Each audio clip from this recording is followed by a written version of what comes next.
ఓం నమో భగవతే వాసుదేవాయ. శుక్లాంబరధరం విష్ణుం శశివర్ణం చతుర్భుజం ప్రసన్నవదనం ధ్యాయేతు సర్వవిఘ్నోపశాంతయే. శాంతాకారం భుజగశయనం పద్మనాభం సురేశం విశ్వాధారం గగనసదృశం మేఘవర్ణం శుభాంగం లక్ష్మీకాంతం కమలనయనం యోగిహృద్యానగమ్యం వందే విష్ణుం భవభయహరం సర్వలోకైకనాథం. మాఘపురాణం 11వ అధ్యాయం. భీముని ఏకాదశి వ్రతము. సంవత్సరంలో వచ్చే 12 మాసాలలోనూ మాఘమాసం అతి ప్రశస్తమైనది.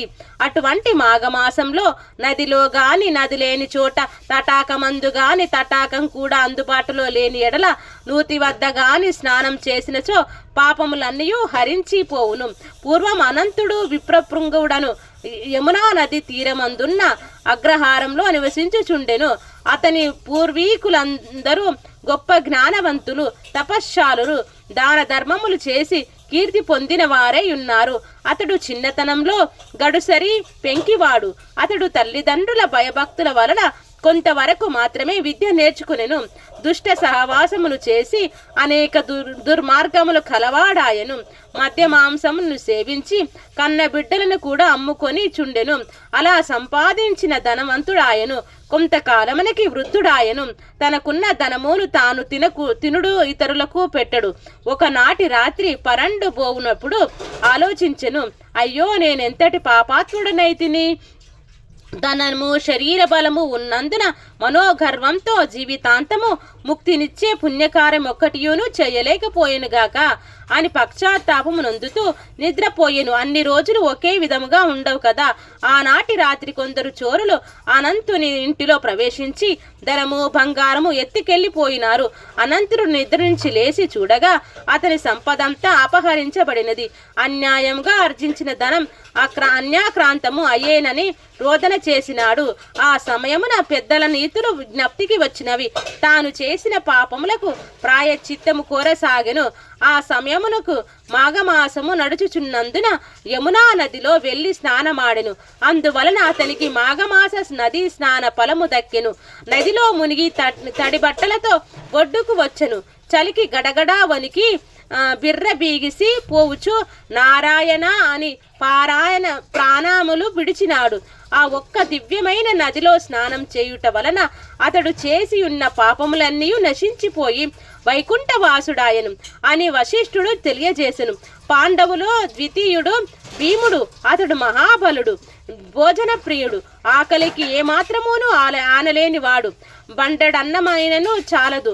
అటువంటి భీమునకు ఏకాదశి వ్రతము చేయవలనని కుతూహలం పుట్టినది. కానీ ఒక విషయంలో బెంగంతో ఉండెను. అదేమంటారా? ఏకాదశి నాడు భోజనం చేయకూడదు కదా, భోజనం చేసినచో ఫలం దక్కదు కదా అని విచారించి తన పురోహితుని కడకు పోయి, ఓయి పురోహితుడా, అన్ని దినముల కంటే ఏకాదశి పరమ పుణ్య దినము అనేదరు కదా, దాని విశిష్టత ఏమి అని భీముడు అడిగెను. అందుకు పాండవ పురోహితుడు దౌత్యుడు, అవును భీమసేన, ఆ రోజు అన్ని దీనముల కంటేను ప్రశస్తమైనది. శ్రీ మహావిష్ణువుకు ప్రీతికరమైనటువంటి కనుక అన్ని జాతుల వారును ఏకాదశి వ్రతం చేయవచ్చును అని పలికెను. సరే, నేను అటల్నే చేయుదురు. కానీ విప్రోత్తమ, నేను భోజన ప్రియుడనన్న సంగతి జగద్వ్యాధమే కదా.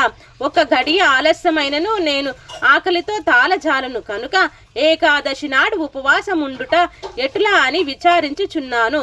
ఉపవాసమున్న దినమననే ఆకలి ఎక్కువగా నుండెను. కావున ఆకలి దాహం తీరులాగున ఏకాదశి వ్రత ఫలము దక్కునాగున ఒక సలహా ఇమ్ముమని భీముడు పలికెను. భీమసేనుని పలికలకు దౌమ్యుడు చిరునవ్వి నవ్వి, రాజా, ఏకాదశి వ్రతమునకు దీక్ష అవసరం. దీక్షతోనే కార్యం చేసినను కష్టము కనిపించదు. కాన నీవు దీక్షా పూనుచో ఆకలి కలుగదు. రాబోవు ఏకాదశి అనగా మాఘశుద్ధ ఏకాదశి మహాశ్రేష్టమైనది. దానిని మించిన పర్వదినం మరి ఒకటి లేదు. ఒక్కొక్క సమయంలో మాఘ ఏకాదశి రోజు పుష్యమి నక్షత్రంలో కూడిన దయ్యుండును. అటువంటి ఏకాదశి సమానమగునది మరి ఏమీయూనూ లేదు. సంవత్సరమునందు వచ్చు 24 ఏకాదశుల్లో మాఘశుద్ధ ఏకాదశి మహాపర్వదినము కాన ఆ దినము ఏకాదశం వ్రతం చేసిన గొప్ప ఫలితం కలుగును. ఇందియే మాత్రమును సందేహము లేదు. కాన ఓ భీమసేన, నీవు తప్పక మాఘశుద్ధ ఏకాదశి వ్రతం ఆచరించుము. ఆకలి గురించి దిగులు పడకుము. దీక్షతోనున్న ఎడల ఆకలి ఏమాత్రమును కలుగదు. నియమము తప్పకూడదు అని వివరించును. దౌమ్యుని వలన తన సంశయములు తీరినట్లుగాను భీముడు మాఘశుద్ధ ఏకాదశి నాడు అతి నిష్ఠతో వ్రతము చేసి ఉపవాసముండెను. అందులకే మాఘశుద్ధ ఏకాదశిని భీమ ఏకాదశి అని పిలుస్తారు. అంతేగాక ఓ దిలీప మహారాజా, పరమేశ్వరునకు అత్యంత ప్రీతికరమగు శివరాత్రి కూడా మాఘమాసమునందే వచ్చును. కాన మహాశివరాత్రి మహత్యమును గురించి కూడా వివరించదును. శ్రద్ధాశాలులే ఆలకింపుమని వశిష్ఠుల వారు దిలీప మహారాజునితో నిటుల పలికిరి. ఏకాదశి మహావిష్ణువునకు ఎటుల ప్రీతికరమైనదో దినమో అదే విధముగా చతుర్దశి అనగా శివ చతుర్దశి, దీనినే శివరాత్రి అని అందరు. అది ఈశ్వరునికి అత్యంత ప్రీతికరమైన దినము.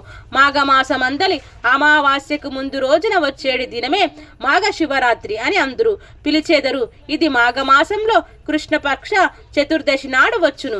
ప్రతి మాసమందు వచ్చు మాస శివరాత్రి కన్నా మాఘమాస కృష్ణపక్షంలో వచ్చు మహాశివరాత్రి పరమేశ్వరునికి అత్యంత ప్రీతికరమైనది. ఆ రోజు నదిలో గాని తటాకమందు గాని లేక నూతి అందు గాని స్నానము చేసి శంకరుని పూజించవలను. పరమేశ్వరుని అష్టోత్తర శతనామావళి సహితముగా బిల్వపత్రాలతో పూజించవలను. అటుల 4 పూజించి అమావాస్య స్నానము కూడా చేసిన ఎడల ఎంతటి పాపములు కలిగి ఉన్నను అవన్నీ వెంటనే హరించిపోయి కైలాస ప్రాప్తి కలుగును. శివపూజ విధానంలో శివరాత్రి కంటే మించినది మరి ఒకటి లేదు. కనుక మాఘమాసపు కృష్ణపక్షంలో వచ్చు చతుర్దశి ఉమాపతికి అత్యంత ప్రీతిపాత్రమైనది. కాన శివరాత్రి దినమున ప్రతి వారు అనగా జాతి భేదములతో నిమిత్తము లేక అందరూ శివరాత్రి వ్రతం ఆచరించి జాగరణ చేయవలను. మున్ను శబరీ నది తీరమందున్న అరణ్యంలో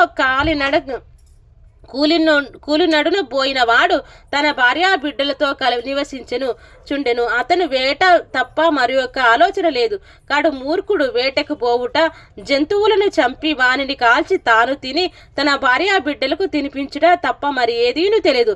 జంతువులతోనూ వేటాడుటలో నేర్పగలవాడు క్రూర మృగాలను సైతం ఓ బోయవానిని చూసి భయపడి పారిపోయేటి. అందుచేత అతడు వనమంతా నిబ్బరంగా తిరిగేవాడు. ప్రతి దినమును వలనే ఒకనాడు వేటకు వెళ్ళగా ఆనాడు జంతువులేమియూ కనపడలేదు. సాయంకాలం అగుచున్నది వట్టి చేతులతో ఇంటికి వెళ్ళుటకు మనస్సు అంగీకరించినందున ప్రొద్దురు కింగిపోయినను అక్కడున్న మారేడు చెట్టు పైనెక్కి జంతువుల కొరకు ఎదురు చూచుచుండెను. తెల్లవారుతున్న కొలది చలి ఎక్కువై మంచు కురుస్తున్నందున కొమ్మలను దగ్గరకు లాగి వాటితో తన శరీరాన్ని కప్పుకొని చుండెను. ఆ కొమ్మలకున్న ఎండుటాకులు రాలి చెట్టు కింద ఉన్న శివలింగం మీద పడినవి. ఆ రోజు మహాశివరాత్రి. అందులో బోయవాడు పగలంతా తిండి తనక రాత్రంతా జాగరణతో ఉన్నాడు. తనకు తెలియకపోయినను మారేడు పత్రాలు శివలింగంపై పడినవి. ఇంకేం ఉన్నది, శివరాత్రి మహిమ బోయవానికి సంప్రాప్తించెను. మాఘమాసంలో కృష్ణపక్ష చతుర్దశి రాత్రి అంతయు జాగరణ, పైగా శివలింగంపై బిల్వపత్రములు పడుట, తిండి లేక ఉపవాసం ఉండుట, ఇవన్నీ ఆ బోయవానిని మేలు చేసినవి. జరామరణముల హెచ్చు తగ్గులను శుచి శుభ్రత భేదములు గాని లేవు.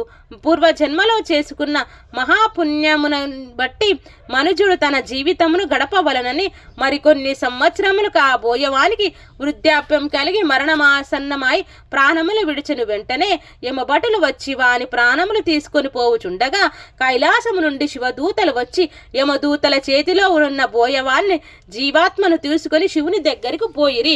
యమభటులు చేయునది లేక యమునితో చెప్పి చెప్పిరి. యముడు కొంత తడవు ఆలోచించి శివుని వద్దకు వెళ్ళెను. శివుడు పార్వతీ గణపతి కుమారస్వామి తుంబుర నారదాది గణములతో కొలువు తీరియున్న సమయంలో యముడు వచ్చి ఆయనకు నమస్కరించెను. ఉమాపతి యముడు దీవించి ఉచితానుచితమిచ్చి కుశల ప్రశ్నలు అడిగి వచ్చిన కారణం ఏమని ప్రశ్నించాడు. అంత యముడు, మహేష, చాలా దినములకు మీ దర్శన భాగ్యం కలిగినందుకు మిక్కిలి ఆనందించుచున్నాను.